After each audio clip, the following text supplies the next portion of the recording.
超级好吃的玉米面红枣馒头出锅了，无油无糖。我们家这小院飘满了玉米面的香和红枣的香，做法也超级简单，一次性发，有手就会。无油无糖，减脂期的家人也可以吃。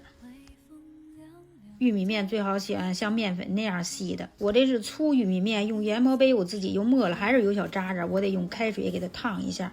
如果选像面粉那么细的，就不用开水烫了，和白面一块和楞就可以了。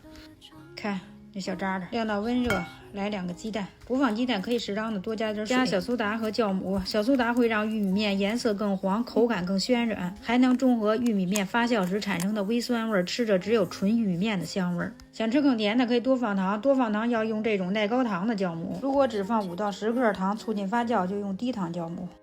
我这一点都没放。根据面粉的吸水量和鸡蛋的大小，面粉要分次的放。我一共是放了250克面粉，这个软点硬点都可以。如果喜欢吃奶香味的，可以用牛奶和面，再放点奶粉。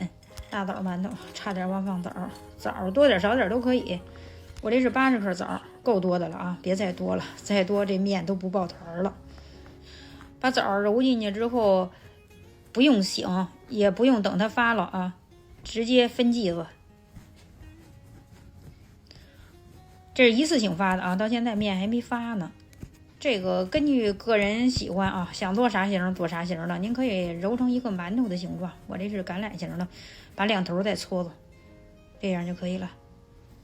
我这有现成的蜜豆，自己煮的，我特别喜欢吃这蜜豆，没事还捏2个吃呢，沙沙面面的，看看。自己煮的微甜，这个不能跟这个红枣一块揉面里，一揉它就烂了。我把它夹在这里头了。这个没有可以不放，只放点红枣就行了。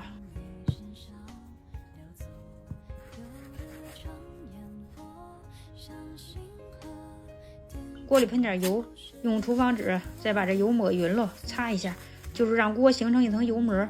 摆在锅里之后，先别开火呢，进行发酵。这只是这一次发酵。看这是发好了的，还拿不出来，粘上了。摁一下，有缓慢回弹就是发好了。现在开火，别超过200，扣上盖子。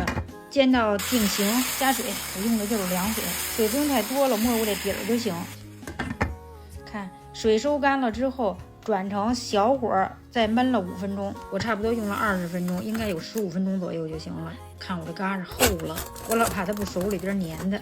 咱们用的锅不同，火候也不同，时间您要自己把控，既可以当早餐，又可以当小甜点。我这个没放一点糖，大枣的甜和蜜豆的甜刚刚好。这底儿是酥脆酥脆的，上边是特别暄软，还有啥词儿说的我也不会了，你们自己做尝尝就知道了。好了，视频就分享到这儿，谢谢您的观看。